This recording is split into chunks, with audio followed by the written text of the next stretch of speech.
Hola, ¿qué tal? Soy Alejandro Rosas y esto es 15 minutos ante la historia. Y seguimos en las conmemoraciones por los 700 años de la fundación de Tenochtitlán. Acompáñenme en esta ocasión a saber qué sucedió después de que encontraron la señal.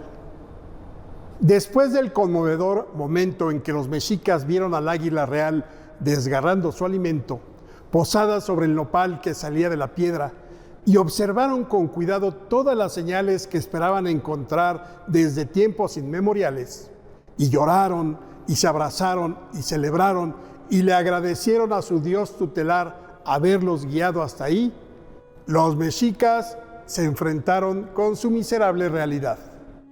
Los designios de Huitzilopochtli eran inescrutables, pero seguramente a uno que otro mexica le pasó por la cabeza la misma duda existencial. ¿Por qué la tierra prometida era un islote miserable, pantanoso, sin recursos naturales para construir nada, sin agua dulce para beber y al que solo se podía acceder a través de canoas? Y para acabarla de amolar, ya tenía dueño. De los 5 lagos que formaban la cuenca y que en tiempos de lluvias formaban un solo cuerpo de agua, tan extenso que había partes en donde no se alcanzaba a divisar la otra orilla, la tierra prometida se encontraba rodeada por el lago de Texcoco, cuyas aguas hacia el oriente eran salobres. ¿Por qué no les había tocado algo así como el lago de Xochimilco o el de Chalco, al sur de la cuenca, con sus aguas dulces y cristalinas, que brotaban de distintos manantiales y se alimentaban del deshielo de las montañas cercanas? Lo que les esperaba en la isla era todo lo contrario.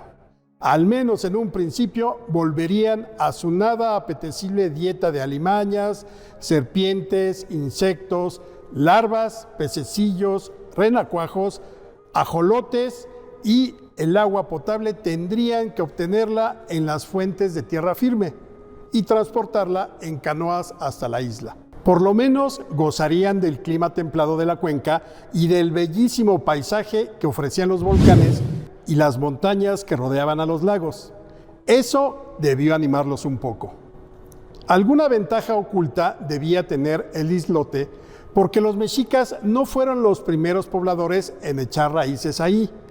Cientos de años antes de su llegada, en el siglo IX de nuestra era, hubo un modesto asentamiento tolteca cuando la legendaria ciudad de Tula estaba por comenzar su esplendor.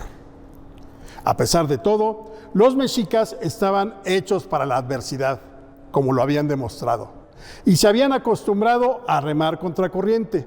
Así que para la mayoría de la gente, los inconvenientes que develaba la isla no tenían importancia, nada que no hubieran padecido antes.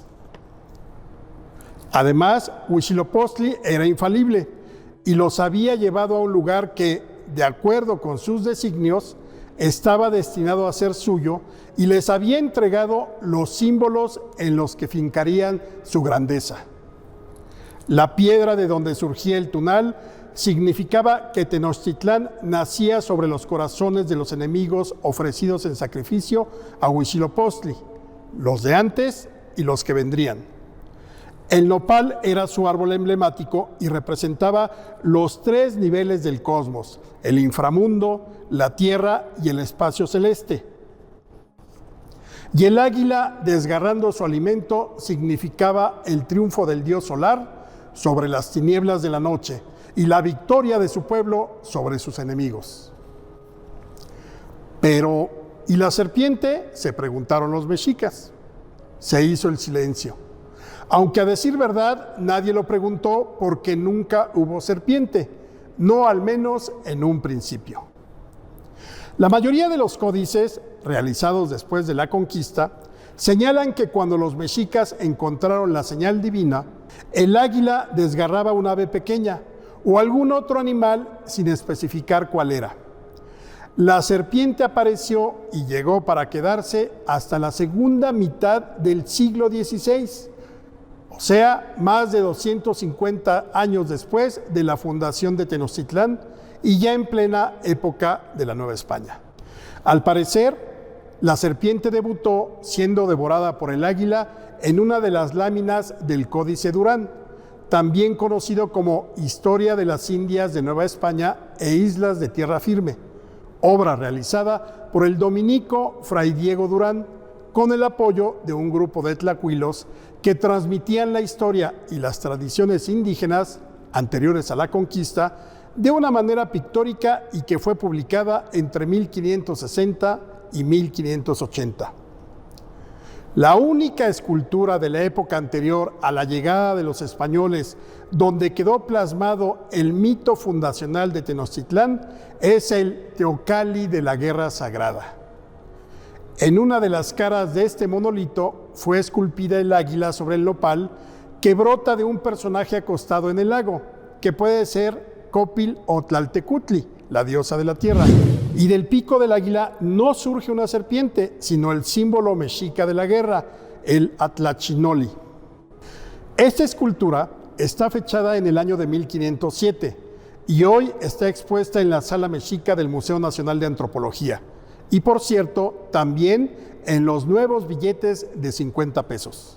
Pero todo este asunto del águila y la serpiente ni siquiera lo soñaron los dioses, ni lo imaginaron los sacerdotes o los tlatoanis de Tenochtitlán, ni tampoco aparecía en la letra chiquita de las profecías o los presagios. La única urgencia de los mexicas, luego de encontrar la señal, era comenzar a levantar su ciudad. En términos divinos, todo jugó a favor de la fundación. Algunas crónicas y la mayoría de los especialistas señalan que fue el 13 de abril de 1325.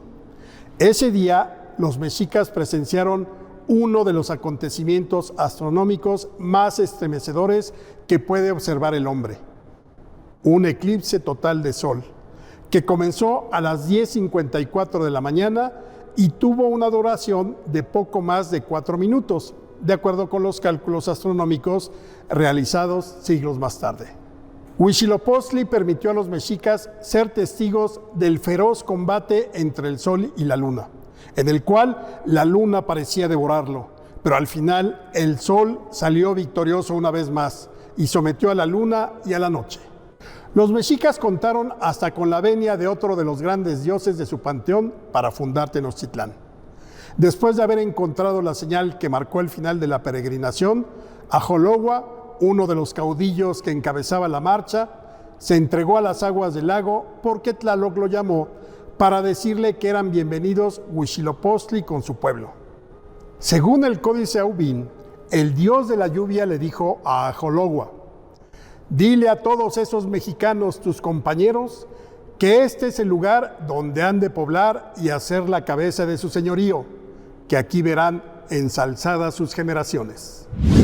No cabía duda, aquel islote inhóspito, pobre, sin recursos, sin agua, era el lugar perfecto para fundar la nueva ciudad, que en sus orígenes fue llamada Cuaumixtitlán, lugar del águila entre las nubes, y décadas más tarde renombrada como Tenochtitlán en honor a Tenoch, otro de los caudillos que encabezó la última etapa de la peregrinación, aunque otras versiones establecen que le llamaron así Tenochtitlán por su significado, lugar del tunal en la piedra. Soy Alejandro Rosas y esto fue 15 minutos ante la historia. Nos vemos en nuestro próximo episodio.